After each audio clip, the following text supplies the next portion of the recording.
अस्सलाम वालेकुम, कैसे हैं आप सब। उम्मीद है सब खैरियत से होंगे, ज़िंदगी मज़े सुकून और ख़ुशी से गुजार रहे होंगे। उम्मीद तड़का हट पे आप सबको वेलकम कहती हूँ। और आज हमारे तड़का हट पे किसी हांडी को तड़का नहीं लगने लगा, बल्कि आज मैं आपके लिए लेके आई हूँ खताई की रेसिपी। और ये रेसिपी इतनी मज़े की है कि आप इसके बाद एक बार इसको आप जब ट्राई करेंगे तो फ़र्स्ट अटेम्प्ट ही आपकी 100% मैं अश्योरिटी देती हूँ कि आप बिल्कुल एग्जैक्ट खताई जो है ना बना लेंगे, ठीक है। और दूसरा ये कि अगर आप जो है कॉस्ट वाइज़ इसको देखते हैं तो ये बहुत ही ज़्यादा हमें सस्ती पड़ने वाली है। मतलब अगर हमें खताई 600 रुपये किलो कम अज़ कम रेट, ये मैं आपको बता रही हूँ कि अगर हमें कम अज़ कम जो है वो 600 रुपये किलो मिल रही है बाज़ार से, तो ये हम जो है वो 150-200 मैक्सिमम में ये अपने घर पे बना लेते हैं।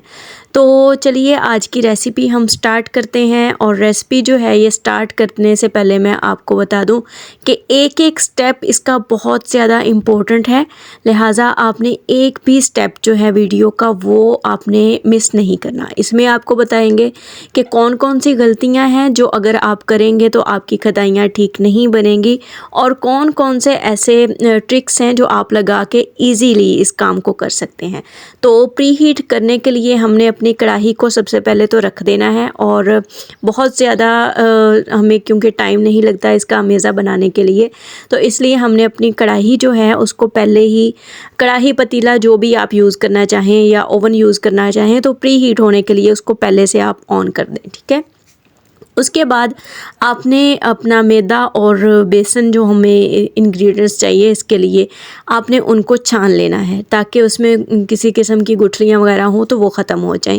और दूसरा ये कि बाज़ औक़ात कभी कभार ये भी हो जाता है कि उसमें कोई ऐसा स्टफ़ होता है जो हमें खाने के लिए सही नहीं होता, तो वो सारा जो है वो निकल जाता है। अब हमने क्या करना है, जो 1.5 कप मैदा हमने लेना है और उसमें आधा कप जो है वो बेसन ऐड कर लेना है। हाफ़ टेबल स्पून जो है वो हमने बेकिंग पाउडर का ऐड कर लेना है, और 1 कप जो है वो हमने ऐड करना है घी का, ठीक है। घी आप जो भी घर में यूज़ करते हैं, वो ऑयल यूज़ नहीं करना, घी यूज़ करना है।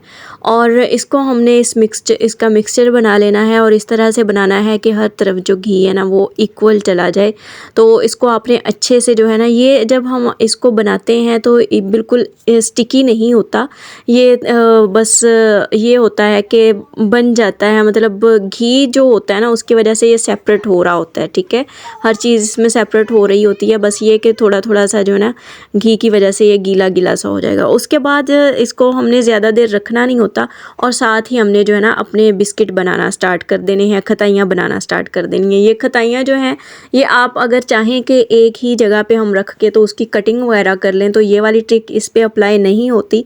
वो क्यों नहीं होती? क्योंकि इन्होंने जो है इनको स्पेस चाहिए होती है, तो इसके लिए हमें अलग अलग ही ये बना के रखना पड़ती है। खताइयाँ बनाने के बाद आपने इसको ऊपर से लगा देना है कच्चा दूध। कच्चा दूध इसलिए लगाना है कि आपने देखा होगा कि खताइयाँ जो हैं वो ऊपर से ब्राउन ब्राउन सी होती हैं।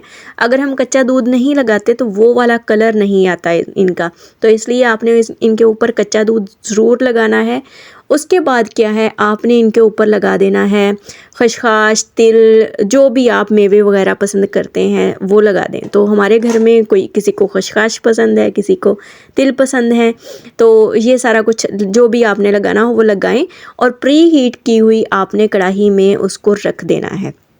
अब जो है हमने 15 मिनट 20 मिनट तक जो है इसको नहीं छेड़ना, ऐसे ही लगे रहने देना, और अपने बाकी जो खताइयाँ हैं वो तैयार कर लेनी है।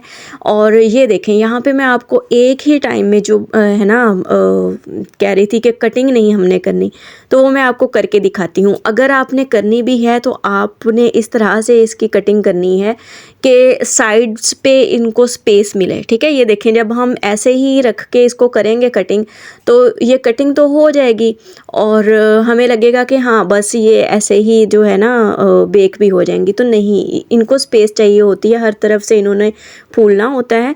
तो इसलिए हमने जो है ना इनके साइड्स पे स्पेस बनानी होती है। और ये स्पेस किस तरह से बनानी होती है ये देख लें आप, या तो इसमें से वो अमेज़ा जो है वो निकाल सकते हैं, या छुरी के साथ इसको साइड्स पे थोड़ा थोड़ा कर दें ताकि जो है ना दरमियान में जगह बन जाए। और जब हमने कढ़ाई में इसको रख देना है, कढ़ाई में या जिस भी बर्तन में आपने प्री हीट किए हुए में रखना है, तो आपने उसकी आंच फिर जो है ना चूल्हे की आंच वो बिल्कुल लो कर देनी है। लो फ्लेम पे उसको रख देना है और अपना बाकी काम जो है वो निपटा लेना है। ये देखिएगा कि मैंने इनमें स्पेस रखी है। स्पेस इसलिए रखी है कि जब ये खताइयाँ जब ये बेक होती हैं तो इन्होंने फूलना होता है और हर साइड पे फूलती हैं, तो हर साइड पे इनके जो है ना वो जगह होनी चाहिए खाली। अब तकरीबन जो है हमें 15 मिनट हो चुके हैं और ये देखें कि इनका जो कलर है, क्योंकि इसमें से ये जो कढ़ाई थी ना इसमें से हीट बाहर नहीं आ रही थी, तो इस वजह से ये 15 मिनट में बिल्कुल रेडी हो गई हैं। ठीक है, अगर कोई बर्तन ऐसा आप यूज़ कर रहे हैं जिसमें से हीट जो है वो पूरी तरह से अंदर नहीं रह रही, तो फिर आपको 20 से 25 मिनट भी लग सकते हैं। और इसमें चूल्हा भी बहुत ज़्यादा मैटर करता है। कुछ चूल्हे होते हैं जिनकी जो हीट है वो जस्ट दरमियान में रहती है और कुछ चूल्हे ऐसे होते हैं जिनकी हीट जो होती है वो साइड्स पे इक्वल जा रही होती है। तो ये वाला जो चूल्हा है इस पर हीट जो है इक्वल हर तरफ से लग रही थी, तो इस वजह से इसमें खताइयाँ जो हैं वो जल्दी बन गई हैं। लेकिन अगर आपका चूल्हा जो है वो सिर्फ दरमियान में हीट देता है, सिर्फ साइड पे देखता है, तो फिर आपको थोड़ा सा टाइम लग जाएगा। वो आपने इनका कलर देख के उस हिसाब से देख लेना है कि इनको कब आपने इनको निकालना है। ठीक है, जब आपने इसको बर्तन को प्री हीट करना है तब आपने फ्लेम उसका तेज़ रखना है, और जब आपने इसके अंदर खताइयाँ रख देनी है तब आपने फ़ौरन से इसका फ्लेम जो है वो लो कर देना है और ऊपर से ढक देना है।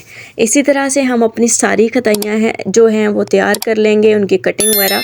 और जो हमने पहले से खताइयाँ बाहर निकाल के रखी होती हैं उनको फ़ौरन ही हमने जो है ना वो अलग नहीं करना होता बर्तन से। ठीक है, तो अगर हम फ़ौरन से अलग करते हैं तो वो टूट जाती हैं, लेकिन अगर आप उनको थोड़ी देर ठंडा होने दें, इतना ठंडा होने दें कि हाथ लगाने पे उस पर हीट फील ना हो, उसके बाद आप उसको बर्तन से अलग करें। ठीक है, आप चाहें तो बर्तन पे जो है वो घी लगा के भी रख सकते हैं, वैसे तो घी इनके अंदर भी होता है, लेकिन अगर आप बर्तन जिसके ऊपर ये खताइयाँ रख रहे हैं बेक होने के लिए उस पर अगर घी लगा लेते हैं तो वो ज़्यादा बेस्ट रहता है। और उससे भी बेस्ट ये रहता है कि आप इनके ऊपर, इन बर्तनों के ऊपर कागज़ रख लें, और कागज़ रखने के बाद जो है आप इसके ऊपर अपने बिस्किट या खताइयाँ जो भी आपने रखनी है वो रखें। और जनाब इसी तरह से आपने अपना जो सारा प्रोसेस है वो कंप्लीट कर लेना है, और हमारा भी प्रोसेस सारा कंप्लीट हो चुका है। ये आप देख सकते हैं 1.5 कप मैदे से हमारी कितनी सारी खताइयाँ जो हैं वो तैयार हो चुकी हैं। अब जो है आपने इनको कम्प्लीटली, क्योंकि ठंडा होने पे हमने इसको बर्तनों से उतारा था, तो अब जो है हम इनको किसी जार वगैरह में, किसी एयर टाइट जार में आप रख दें और इसको स्टोर कर लें। आप चाहें तो इसको 15 से 20 दिन तो ये इजीली जो है ना निकाल जाती हैं। ठीक है, लेकिन अगर आप किसी ऐसे इलाके में हैं जहाँ पे नमी रहती है हवा में, तो आपको ये ख्याल रखना होगा कि आपने इसको नमी से बचाना है। और बाकी ये टेस्ट इनका जैसा आज है, अभी बने हैं, उसी तरह से हमेशा टेस्ट रहेगा, आप भले इनको 1 महीना भी रख लें। ठीक है, तो उम्मीद है आपको आज की वीडियो बहुत पसंद आई होगी, और अगर पसंद आई तो आप वीडियो को थम्स अप लाजमी दीजिएगा, ये आपकी तरफ से प्यार होता है। और हमें अपने दुआओं में याद रखिएगा। चैनल को सब्सक्राइब कर लें, बहुत सी अमेजिंग रेसिपीज़ जो हैं वो आपके साथ शेयर करने वाली हूँ, तो चैनल को सब्सक्राइब करना मत भूलिएगा। और दुआओं में याद रखिएगा। अल्लाह पाक आपको हमेशा खुश रखे, आबाद रहिए, हंसते मुस्कुराते रहिए। और जब खताइयाँ ट्राई करने लगें तो एक एक स्टेप लाजमी फॉलो कीजिएगा। चलिए जी, अब मुझे इजाज़त दीजिए। अल्लाह हाफिज़।